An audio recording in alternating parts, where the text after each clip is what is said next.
Hello Kultivator Junior, berjumpa lagi di dunia novel. Mari kita lanjutkan kultivasi berikutnya di Martial God Asura.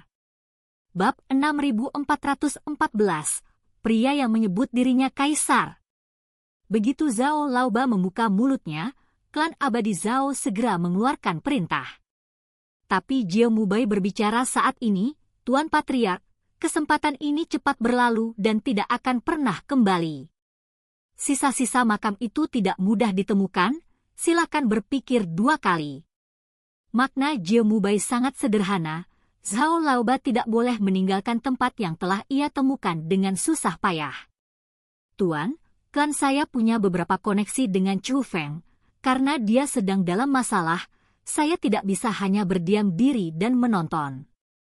Kalau Tuan tidak terburu-buru, Anda bisa ikut dengan kami dan membantu Chu Feng menyelesaikan masalah ini. Lalu kita bisa pergi ke reruntuhan bersama. Jika guru takut sesuatu akan terjadi jika kita menunda, maka kita hanya bisa berpisah di sini. Jika kita memiliki kesempatan di masa depan, kita bisa bekerja sama lagi, kata Zhao Laoba. Sayang sekali, Jie Mubai tidak berusaha membujuknya lebih jauh, tetapi hanya melambaikan lengan bajunya dan berbalik untuk berjalan keluar. Melihat ini, Zhao Daobin buru-buru menyarankan, Tuan, Anda tidak perlu terburu-buru. Apalagi setiap orang memiliki kemampuan seorang guru dan dapat menemukan tempat yang Anda bicarakan. Makam kuno itu begitu besar sehingga sulit dijangkau bahkan jika seekor kucing buta menemukan tikus mati. Apakah ini tempat yang disebutkan Tuan Jie? Tanya Zhao Daobin. Apa yang dikatakan penatua Zhao masuk akal. Namun, ada satu hal yang ingin saya tanyakan kepada Patriark Zhao dan penatua Zhao untuk dipahami. Sebagai anggota Istana Suci Tujuh Alam, saya memilih untuk bekerja sama dengan klan abadi Zhao karena saya menghargai keberanian dan kekuatan klan Anda. Ini adalah kesempatan yang sangat langka, yang hanya bisa didapatkan secara kebetulan, jadi kita seharusnya berusaha sebaik mungkin untuk memanfaatkannya. Tapi Patriark Zhao akan melepaskan kesempatan ini demi Chu Feng. Ini sesuatu yang tidak kuduga. Itu juga tidak sesuai dengan harapan saya sebelumnya. Dunia mengagumi cara orang kulit putih. Tentu saja ada nada ancaman dalam kata-katanya, yaitu terus berjalan bersamaku. Jika tidak, jangan bekerja sama lagi. Namun Zhao Laoba adalah orang yang sangat cerdas, jadi dia tentu saja mengerti maksud Jie Mubai, jadi dia tersenyum tipis. Guru, saya mengerti maksud Anda, silakan pergi. Setelah Zhao Laoba berbicara, Zhao Daobin tidak mencoba membujuknya. Bagaimanapun juga, sebagai anggota klan abadi Zhao, seseorang harus menghormati pendapat pemimpin klan. Jie Mubai tidak banyak bicara, ia mendengus pelan, lalu berjalan keluar istana dan terbang keluar dari kapal perang. Ayah, apakah pantas melepaskan kesempatan ini demi Chu Feng? Tanya Zhao Tingsue. Peluang? Seberapa besar kemungkinannya? Chu Feng adalah kesempatan terbesar. Kalau dia tidak membutuhkan kita, kita tidak akan bergantung padanya, karena itu hanya pemanis pada kue yang tidak ada artinya. Tapi sekarang dia sedang aktif mencari bantuan, dia pasti menghadapi masalah besar. Tidak ada alasan bagi klan kita untuk tidak membantu, karena ini adalah bantuan yang tepat waktu. Chu Feng, dia pasti akan mengingat kebaikan ini, kata Patriark klan abadi Zhao. Anggota klan abadi keluarga Zhao dengan cepat menghilang ke langit berbintang yang gelap. Di saat yang sama Jie Mubai terus bergerak maju sendirian, tapi ekspresinya tidak bagus. Kekuatan sihir macam apa yang dimiliki Chu Feng ini? Satu demi satu, kok mereka semua jadi gila soal mengikutinya? Apa dia gila? Dia tidak bisa menemukan jawabannya. Dari pengamatannya, kepala keluarga dari klan abadi Zhao bukanlah tipe orang yang akan mengorbankan kepentingan seluruh klan demi orang luar. Namun sayangnya, hal ini terjadi, semakin dia memikirkannya, semakin marah dia jadinya. Karena orang seperti dia, kalau bisa menggelapkan uang, pasti akan digelapkan dan tidak akan mau bekerja sama dengan orang lain. Alasan mengapa dia menemukan klan abadi Zhao adalah karena dunia makam yang dia temukan membutuhkan kekuatan klan abadi Zhao. Di masa lalu, dia akan memilih untuk berkompromi dan mengikuti patriark klan abadi Zhao. Tetapi karena dia telah menderita kekalahan berulang kali di tangan Chu Feng, dia benar-benar tidak dapat menahan amarahnya. Tetapi sekarang setelah keluarga abadi Zhao telah tiada, dia sendiri tidak yakin apakah dia dapat membuka dunia makam itu. Hal ini membuatnya merasa sedikit menyesal, dan semakin menyesal, semakin marah Jie Mubai. Namun, kemarahannya tidak ditujukan pada dirinya sendiri, melainkan pada Chu Feng. Hal yang paling tidak berguna adalah mengeluh.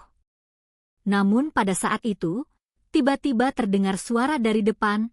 Hal ini membuat wajah Jie Mubai berubah drastis. Itu suara seorang pria, tidak tua, tetapi jelas bukan milik era ini. Yang terpenting adalah suara itu tidak mengandung tekanan atau kekuatan apapun, itu hanya percakapan biasa. Tetapi saat Jie Mubai mendengar suara itu, dia merasakan rambutnya berdiri tegak, dan bahkan jiwanya dipenuhi rasa takut. Saya ingin tahu siapa Anda, Tuan? Wajah Jie Mubai menampakkan kepanikan, dan nadanya dipenuhi kekaguman. Dia menyadari bahwa dia mungkin telah bertemu dengan makhluk yang sangat luar biasa. Pada saat ini, cahaya keemasan muncul di depannya. Cahaya keemasan itu sangatlah sakral dan tampak tidak pada tempatnya di makam kuno yang suram ini. Bagaikan seberkas cahaya ilahi yang jatuh ke neraka tak berujung, cahayanya tak terlalu terang, tak juga cemerlang, tetapi memenuhi hati manusia dengan harapan. Cahaya keemasan itu awalnya sangat kecil, hanya seukuran mutiara, namun tak lama kemudian, cahaya keemasan itu mulai berputar, dan menjadi semakin besar, hingga tampak seperti sebuah pintu. Dan dari dalam gerbang, sebuah kertas jimat hitam melayang keluar. Kertas jimat itu memiliki garis-garis merah di atasnya, membentuk monster humanoid. Monster itu sangat mengerikan, tetapi hanya dengan melihat penampilannya saja, orang bisa tahu bahwa monster itu sangat kuat. Saya dapat melihat bahwa Anda sangat ambisius, tapi bakatmu terbatas. Jika kau mengandalkan diri sendiri, akan sulit mencapai puncak seni bela diri. Sebaliknya, kau akan mudah tertelan oleh ambisimu, tetapi jika kamu bersedia tunduk kepada kaisar ini, jalanmu tidak akan sulit lagi. Tetapi saya tidak suka memaksa orang lain, keputusan ada di tangan Anda. Dalam cahaya keemasan, suara pria itu terdengar lagi. Tuan, saya tidak tahu siapa Anda, bisakah Anda memberitahu saya nama Anda? Jie Mubai bertanya dengan tergesa-gesa. Akan tetapi bukan saja dia tidak mendapat jawaban, bahkan cahaya keemasannya pun menghilang. Namun kertas jimat hitam di tangannya mengingatkan Jie Mubai bahwa semua yang baru saja terjadi adalah nyata. Menyebut dirimu kaisar? Tatapan mata Jie Mubai tampak rumit. Dia tahu betapa beratnya gelar ini, kalau orang lain yang mengatakannya, mungkin itu upaya menakut-nakuti orang.